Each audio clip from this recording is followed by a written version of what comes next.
Hi po mga ko. Good evening po sa inyong lahat. Maayong gabi sa inyong tanan.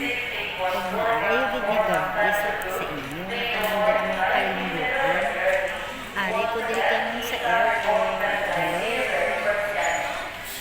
Sa airport na po ako. Bali, pabalik na po kami ng Manila. Ayan. Mga kahop, sobrang sa sandali pong 3 days lang kami dito, pero grabe po, nag-enjoy po ako sa may importante din naman kami kasing lakad, pero syempre kahit paano nakapag-enjoy kami, nakapaligo kami sa dagat. Kasi kailangan ko din po yun, kasi until now po, kasi sa totoo lang nakalimutan ko nga palang i-ano sa inyo, kapag po kasi nag-undergo kayo ng chemotherapy, mamamanhid po talaga yung paa nyo. Yun po yung epekto ng chemo. Kaya hanggang ngayon po nararamdaman ko pa rin po yung pamamanhid ng aking mga paa. Kaya sa mga nag-undergo ng chemotherapy, huwag po kayong magtaka kung namamanhid po yung paa nyo. Talaga pong ganun yun. Kaya ako po, ang ginagawa ko pag nandito sa Davao, ayun, palagi ko pong binababad yung paa ko.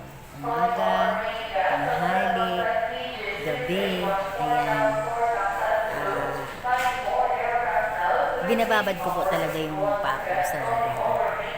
Wait ha, kasi masyadong maingay. May sinasabi yung ano. Ayan, dito po kami.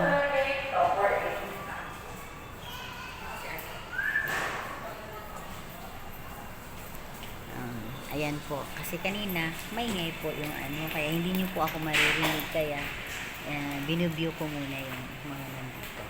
Dito po muna kami kasi wala po kaming gate.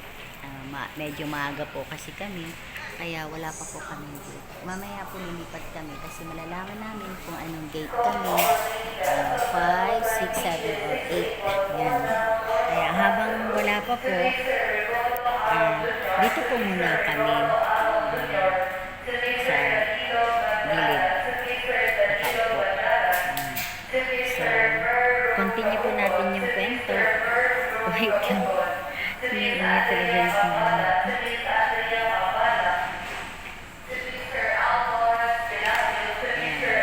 so, patuloy ko po yung kwento ko yung sa tungkol po sa pamamanhid ng ating paa. Yun po ay dahil po sa epekto ng chemotherapy. Kasi nag-start po ito na naramdaman ko nung after po ng pangatlong chemotherapy ko. Kaya tinanong ko kay Doc kung bakit ganito. So binigyan niya po ako ng gamot noon.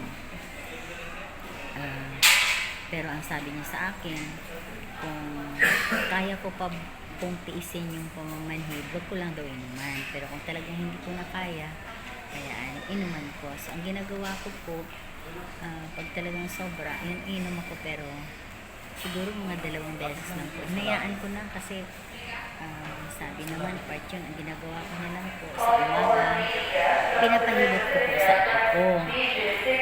And then, sa gabi, 2 beses sa isang araw po, pinapahilot ko sa alam nyo, tignan nyo yung mukha ko, hagard po talaga.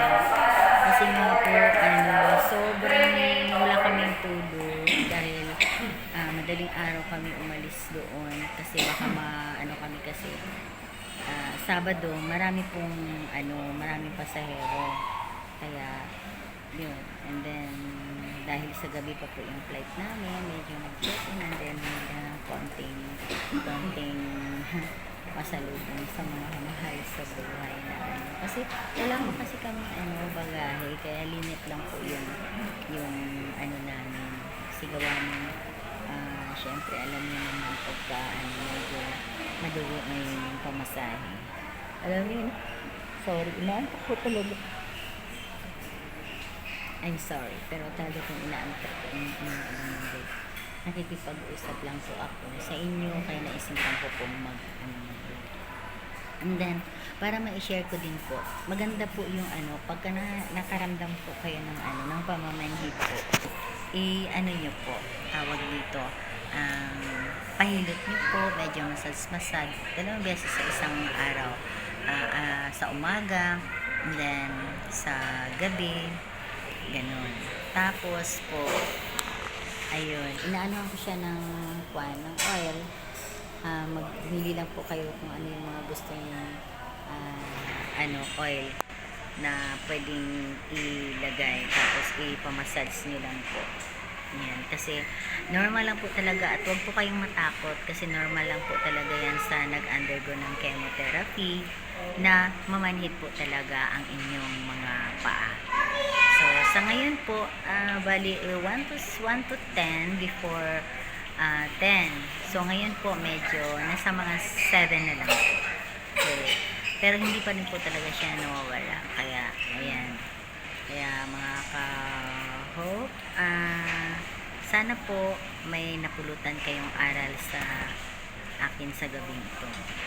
And mga ka-hope, sana po sa mga nagkaroon ng karamdaman, sana po maging matapang po kayo at tulungan niyo po yung sarili niyo. Hindi kasi yung iba kasi pag nalaman nila na gano'n, nadidepress kasi kesyo ganito, wala kayong pang ng gamot, wala kayong pang may awa pong nasa taas. Submit niyo po yung sarili niyo sa kanya tulad ng ginawa ko. Alam niyo po, napakabait po ng nasa taas, basta magtiwala lang po kayo sa kanya. Binigyan man yan tayo ng ganitong pagsubok, pero nandyan po siya palagi para po tayo ay gabayan. Kaya mga ka-hope, sa ngayon, ito na po muna at mag-aantay pa po kami. Update lang po ako sa inyo. Okay po? Sige, bye po muna.